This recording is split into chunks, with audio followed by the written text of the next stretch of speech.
Hey everybody, this is Greg Petix, founder, curator, docent, and gift shop employee of the Petixonian Institute of Comic Book Studies. Today we're going to look at possibly the three best superhero comics ever made, especially from the Silver Age, from Marvel and DC. Captain America's number 110, 111, and 113, pretty much completely created by Jim Steranko. And this is Jim Steranko at his height. He had been doing Nick Fury for quite a while, and he learned his chops. And everything he learned culminates in these three issues. These are so fucking good. So just as you can see by these covers, these are iconic covers. Let's look at the first one, shall we? So these came out in, I believe, 1968. Let me double check.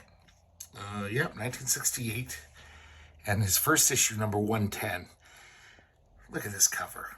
I mean, that's the scariest looking Hulk ever. He looks, not all cuddly how the Hulk sometimes, looked. He just looks like a fucking psycho. Beautifully designed Steranko cover. So the amazing thing about this comic is it's almost a one-man production. He doesn't just draw and ink this cover, he colors it. And it is debated, it's debatable, but I think he redid the logo. So Todd Klein, the famous letterer, has said some things that maybe it's Sam Rosen, maybe it was him, someone else. But a lot of people credit it to Jim Steranko, and he was a very good designer, so it's not out of the realm of possibility. So as we get inside here, we see the credits, Stan Lee Steranko. Doesn't say writer, doesn't say artist. Because Stan Lee basically, and this is according to great comic book historian John B. Cook, he kind of knows the inside workings of this. Steranko wrote and drew this, totally. Stan Lee basically just slapped his name on like he liked to do. He didn't even really dialogue. Usually he would add some stuff. But he's basically the editor on this. But he still gets top billing because it's Stan Lee. But this is Steranko. And other than him, it's pretty much Joe Sinnott inker and Sam Rosen letterer. He even colors it, and as we shall see in these three issues, he colors all three. Oh my God, some of the best coloring. Definitely in that era. Possibly not until fully computerized coloring was anything this good. So it's just Steranko, man, just master of the form. This amazing cinematic, very Will Eisner. Steve Rogers is walking in the city at night. And he stops to light his pipe. And we got No Longer Alone, the title. Look at these colors. Look how rich this nighttime blue is. And he's got the, zipper tone in the back for the colors are amazing. And obviously the art's amazing. So he's hanging out here, and all of a sudden he hears this rumbling. Once again, very cinematic. The camera's totally zooming in on his eye. It's the Hulk. He sees two green hands smashing through this wall. And these soldiers are hunting down the Hulk. So Steve Rogers gets into his Captain America gear. This is just a nutty. I'm not sure this is great art, but it's almost like Kirby, how it's so dynamic. It looks like he's jumping off the page, but his hips are doing this kind of a natural thing. If this was a real photo, you'd be like, that looks weird. Oh man, the way he colors the Hulk, that deep green, he never looked this good. Also, the printing back then was just better. And, you don't really see the dots. Just really nice deep blues, deep greens. But he's doing shading within the green. He's, light greens, highlights, and dark greens. Even the sky is giving a couple of tones. Very subtle because, it's not full on, fancy printing. So Captain America, he basically sympathizes with the Hulk. He worked with him in the Avengers. So he wants to get there before these soldiers, do some damage. And look at this Hulk, just complete a creature of rage. He captures that. He's twitching with anger and brutal strength. So these guys have this special ion cannon, which actually works against the Hulk. And At the same time, Rick Jones pops up. Rick Jones is trying to get to the scene because he's the Hulk's buddy. He's been the Hulk's buddy since, the first time we saw the Hulk.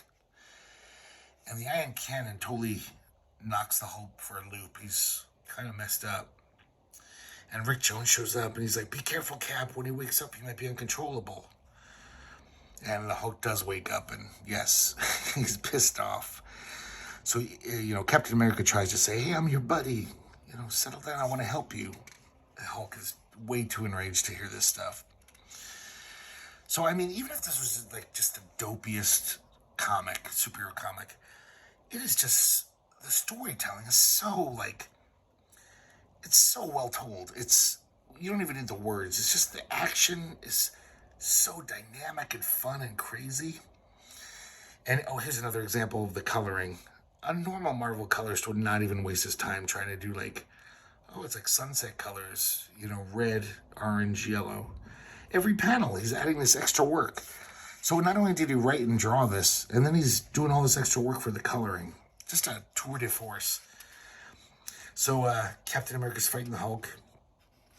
He knows it's a losing battle. You can't really fight the Hulk. He's going to win. And Rick Jones comes over and is trying to calm the Hulk down. But the Hulk is so enraged at this point that he can't even recognize his buddy. And he kind of manhandles him. And he attacks the soldiers. And this thing he threw at the tank, it caused shockwaves, so this building's starting to crumble. And I love this panel. This just sums up the Hulk. And in the midst of the carnage and the ruin and rubble, the Incredible Hulk roars his defiance to the world about him. And, he's not even protecting Rick. He's just holding him. Rick is probably getting pummeled by masonry and, bricks. So the Hulk, I guess, just gets fed up and just leaps away. And Captain America takes Rick Jones' battered body. For some reason, he takes him back to the Avengers mansion. And he doesn't take him to a hospital. I don't understand why. It's not like there's a medical surgery theater there. He just says, he just needs rest. But, once again, just look at these colors. Just totally, setting mood. I think most colorists at Marvel and other comic companies really didn't. They were just slapping colors on because you had to. Every color he puts down has got thought behind it as far as the mood. Once again, cinematic. This is where Paul Galassi gets all that stuff from in Gene Day.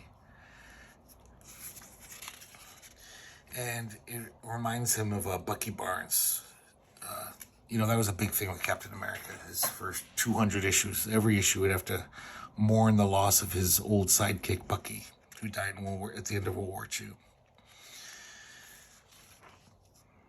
I just wanted to say, from reading this comic, it does seem like this is Steranko. It's way less dopey, not all these stupid jokes every 2 pages, like Stan Lee would do. It's very serious writing. For a superhero comic, it's quite good, especially at that time.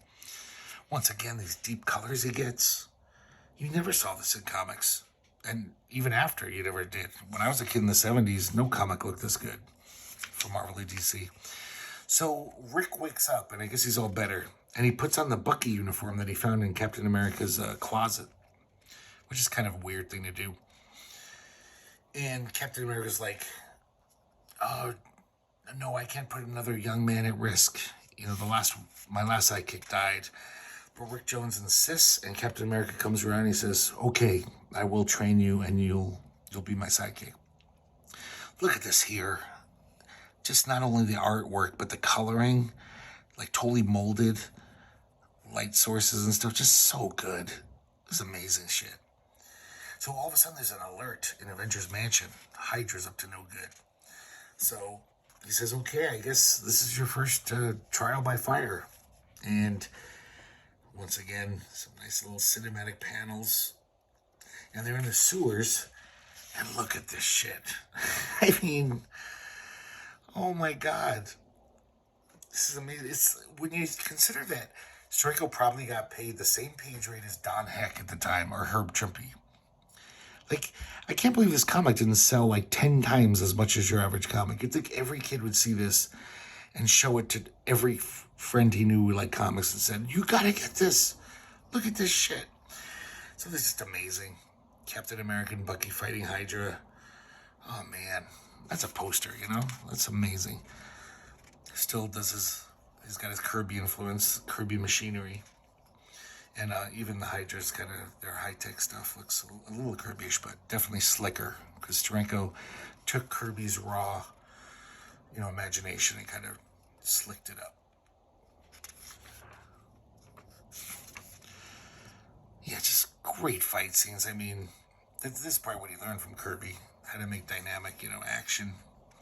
It might not be, the anatomy might be slightly off. The foreshadowing, all that stuff. I'm sorry, foreshortening. But it works. This just jumps off the page at you. So he tells Rick to run away because he's worried about his safety. He says, "Go down that sewer drain. Just do what I say, into the tunnel." And this guy's about to kill Rick. He spatangs his shield off of him to save him. But then Hydra brings out this big gun and they zap Captain America. So they got him. And all of a sudden we meet Madame Hydra. She's pretty hot. Steranko's really good at drawing hot women. I love this panel how not only she's just drawn totally slick and great. Like that is great, realistic comic art. But then he's got this just bare bone outlines for this Kirby machinery. And then on top of that, we have this amazing weird color, spectrum. Where most colorists would just put a flat color there, But Steranko goes the extra mile and makes this nice little thing. So this guy, they're fucking with Captain America. Captain America comes to and gets the upper hand.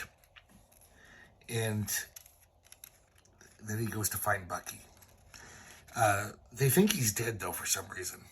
I guess they went through this wall together, him and this Hydra agent. And then he disappeared, so for some reason they just assume he's dead. And the other Hydra agents are searching for Bucky in the sewers. And, I'm sorry. I think that's why. This Hydra agent with the power vest, he says, "Oh yeah, I got Captain America, he's dead, I claim his shield." But really, it's Captain America in disguise. And he takes on the Hydra agents again, him and Bucky. And Madame Hydra gets away, but they stop their evil plan. I think they were going to poison the water system. And Captain America basically says at the end of the story, "You proved yourself today, son, I'm proud of you." And it looks like Rick Jones is going to be the new Bucky, which he will for a few issues. Then we got the Bullpen Bulletins page. "Let's Yap with Cap." That's a terrible letter column name, but that's what it was. Great ads for Silver Age Marvel when they were kind of at their peak. So now we got number 111 of Captain America. Once again, pretty much the same credits. He's doing everything on the cover. This is amazing. This is what Steranko was so good at. He almost should have worked for Hollywood, This is like a movie poster. And just so well designed, all those crazy elements, different techniques of coloring, good stuff. Oh, this is amazing. This opening page, this is he invented this. I don't think anyone ever had a page like this in a comic. We're just showing all these impressions, little snapshots. They're obviously in this carnival type place.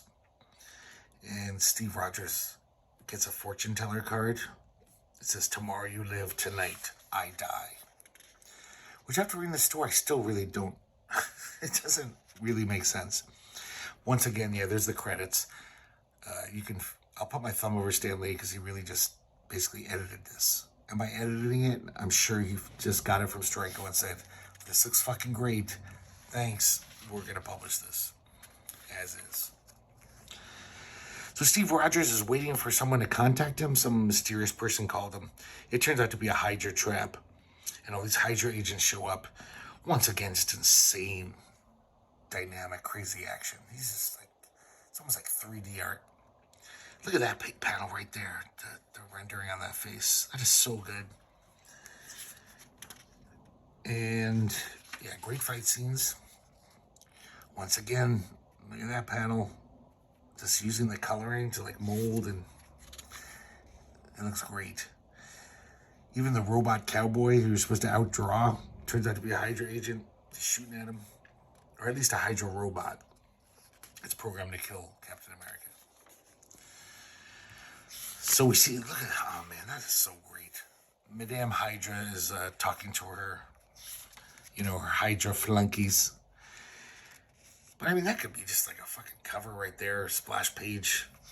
Just so good. Just like appealing art. They're basically killing this Hydra agent for failing. I never understood that in these old movies and like movies about the Nazis where some guy fails on one mission and they kill him. It's like you'd have no one left. Even the most efficient flunky of yours, every now and then he's going to fail. That doesn't mean the next time he's not going to succeed for you. Many times. But you've killed him.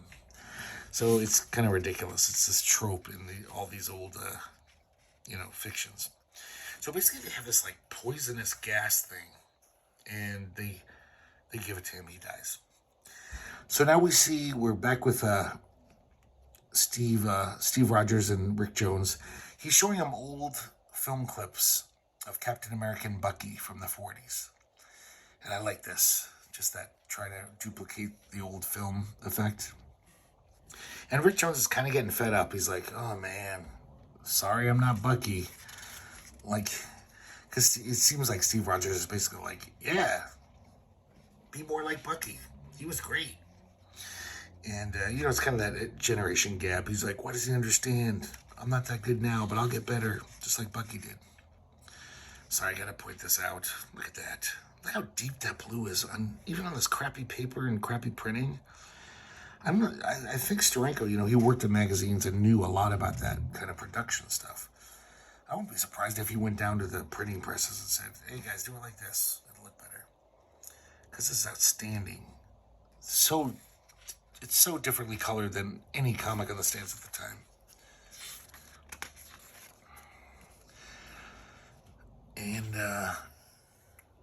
And Steve Rogers kind of gets it. He says, I know he resents living in someone else's shadow, but I won't erase the memory of Bucky. And we see another little old clip. God, I gotta stop doing this. Pointing these out. You can see them yourself, but that's fucking great. So they're training together. Look at this great, Steranko started this shit. A lot of comic artists did that in the 70s and 80s, and now even that, like cinematic thing going on. And Captain America's doing all this cool shit, and Rick Jones leaves. It's just like, oh man, I'm sick of this shit. He's tired of feeling, not good enough. So he's staying with Captain America at the Avengers Mansion, and he's out. Captain America's out for a spell. And Bucky, somebody slides a note under the door, and it says, Captain America urgent. He says, I better open it myself. Okay, hold on to your hats, guys. This is why Steranko is Steranko. It's more that Hydra poison gas. This one doesn't kill him, though. It basically makes him trip balls. And look at this. In a mainstream Marvel Comics, this is like so underground comics, LSD trip. Look at the coloring on these clouds here. Without any lines, just using color holds, he makes this cool effect. And then the hard, inking here, zipatone here. Very obviously Salvador Dali. That amazingly drawn Rick Jones. That gets better. Look at that. That is so amazing. This is just Rick Jones, he's tripping. And so these two Hydra agents show up, and they're like, oh shit, Captain America didn't get that poison letter. It's Bucky did, or Rick Jones. So they're like, well, we'll take him. He'll be our hostage. So Captain America comes back, finds that Bucky's missing. He can smell some weird odor on this letter. He's like, oh, something went down. And he goes off. Oh, here we go. And another 2-page spread. Look at that. That is, like, imagine being a kid reading this comic. You're reading most normal superhero comics and you see shit like this. Just blow your mind. So, yeah, he's fighting these Hydra agents, and he realizes they got Bucky, so we switch back to Hydra base once again. Look at that. Going the extra mile, doing these cool color fades. And, God, sorry, it's hard to talk just looking at this stuff. But look how deep it is here. Like, so many comics wouldn't even attempt to do this. Like, Captain America's face in dark, dark shadow. I mean, that is just crazy. And how good the black is. When I was a kid, you'd never have a black this good. They already, I think the printing got worse in the 70s. The printing presses used shittier machines. So he's falling into these traps, you know, trying to infiltrate the shield base. And this guy, the man killer, he's like Hydra's secret weapon. He's this android robot type thing. He's attacking Captain America. Of course, Captain America kicks ass, so he's doing pretty good against him. Rick Jones has escaped on his own, and he knows that something's going down at an amusement park, so he's heading over there. And it was just, once again, amazing colors in here, amazing layout. This is just bravura superhero comic book shit. It's so weird that this is like 10 years before I really got into comics, and nothing was even this close to being that good. You'd think things would have gotten better. People would have seen this and said, ooh, I'm going to try to do that. But not many guys did. And the companies didn't care. They just wanted to crank out shit. So they meet at this pier, the pier. And once again, look how deep that blue is and how good it is. You know, drawing Bucky in the dark. And he says, Cap, run. They're onto you. But then all of a sudden, there's a hail of gunfire. It looks like Captain America jumps right into it. You know, he's into the ocean, water. And Rick's like, why? Why did he do that? And Hydra's like, holy shit, we actually killed Captain America finally. Hail Hydra. They're really happy. But then they run off before the cops get there. And the cops find a face mask of Steve Rogers and his uniform. They don't find the body, though. And the cop comes to the conclusion, Steve Rogers was a false identity all along. So Captain America isn't Steve Rogers. Because at this point in Captain America's history, his secret identity was known by everyone. He didn't have a secret identity, I should say. Everyone knew he was Captain America. This is a little better. Let's rap with Cap. I like that a lot more than let's yap with Cap. And there we go. We got one more issue left. I wish there was more of these. It's a damn shame there aren't. Captain America 113. Very well designed cover. Once again, just an iconic image. Something's weird about the printing on this, though, at least on the cover. You know, at first I was just like, oh, the choice for this night sky color, this almost like bizarre green fade. It's kind of weird and cool. But then if you look at Bucky, he's colored green. So something went wrong where the printing press or someone in the art department messed up. So maybe this was supposed to be more blue, just like Bucky's uniform. But once again, it's a complete Steranko job. He did everything. And we see the world's reaction to this news, and pretty much everyone's buying the story. It's like Captain America's dead, and he's not Steve Rogers when he was alive. It was a false identity. Just really good stuff. I love this, how he makes the TV images, you know, does this like kind of pattern on it to make it look like TV. So many artists would not even waste their time doing that. Yeah, there we go. The lines on a TV screen. And then we switch back to Madam Hydra. And so I should mention, so there is a little change here. Joe Sinnott's not inking anymore. It's Tom Palmer, one of the best inkers who ever slung some ink. You can already tell. Look at that. Just the highlights on this hand. This is gorgeous. And of course, with Steranko's beautiful colors, the deep green of that. totally captures the shininess of leather. It's so good. And, oh man, I'm just in awe of this comic. I love this shit so much. And she's remembering her childhood. She's having a little flashback. And I guess she grew up in, I think, in war-torn Europe. Yeah. And when she was a little girl, once again, sorry I keep bringing this up, but look at the colors on this fire. It's pink and red, a little orange. And I guess she was like horribly scarred. That's why Madame Hydra always has that Veronica Lake Picadoo haircut. I guess that part of her face is messed up. We never see it though, at least in these issues. So she's taken in by Hydra, and that's why she's such a, Hydra booster. They were the only ones who took her in. This amazing Steranko design stuff, kind of op art. And she's looking at her face in the mirror.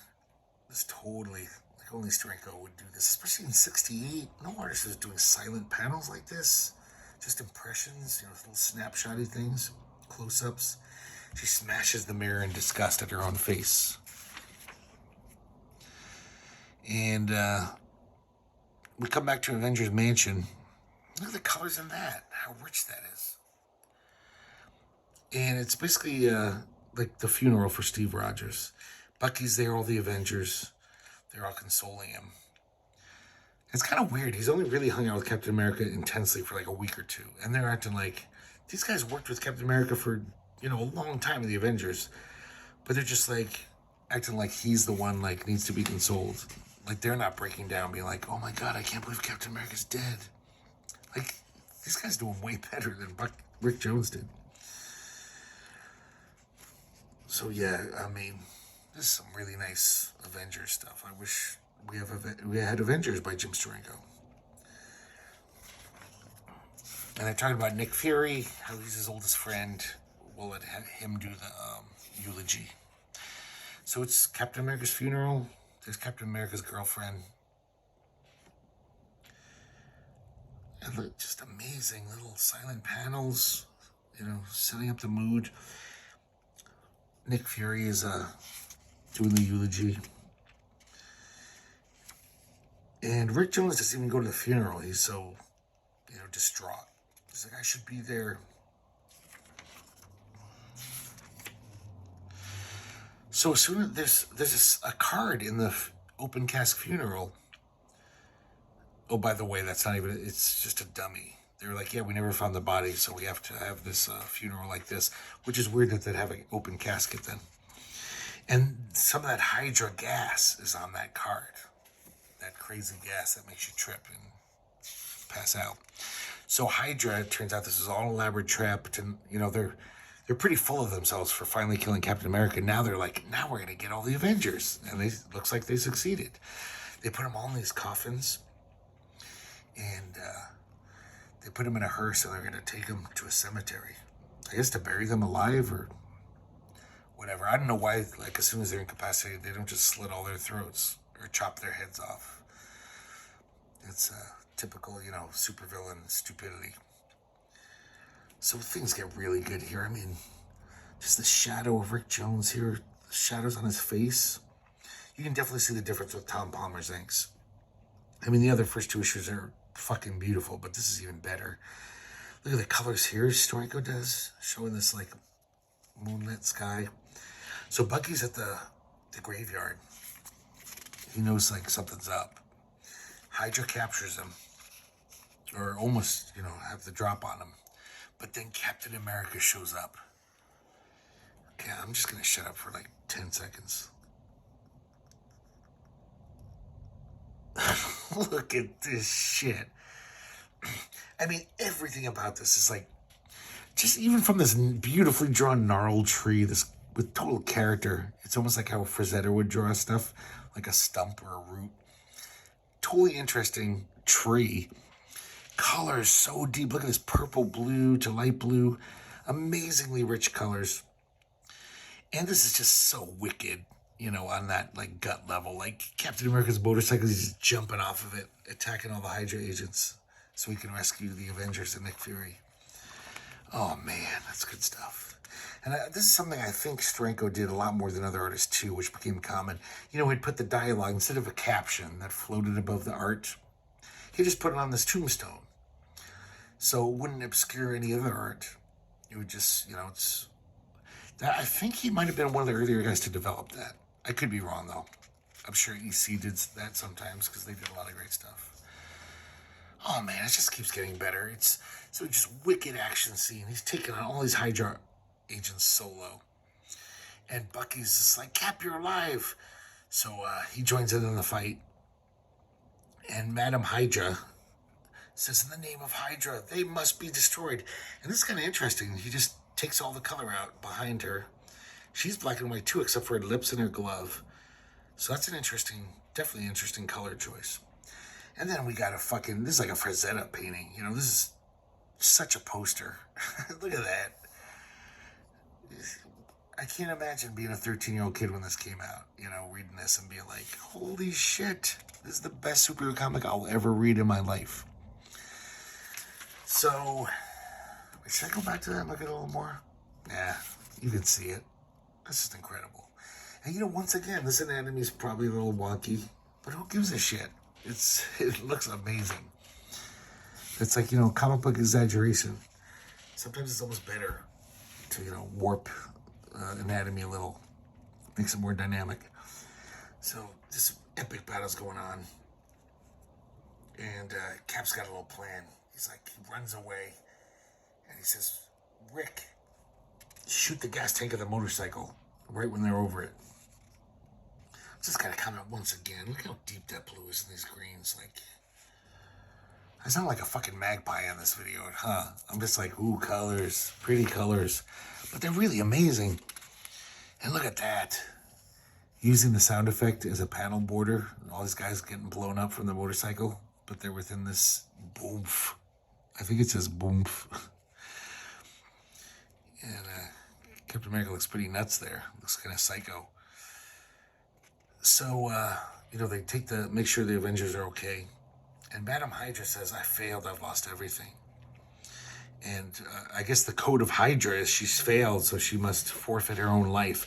But before she goes, she's going to take these guys out. So she sends these heat-seeking missiles at them. They're actually turning and twisting to follow these guys. But I guess they twist into the grave at the right moment, so the missiles are confused and they get Madam Hydra right as she's near this mausoleum. And it says, Madam Hydra reaps the grim harvest she had so mercilessly sown.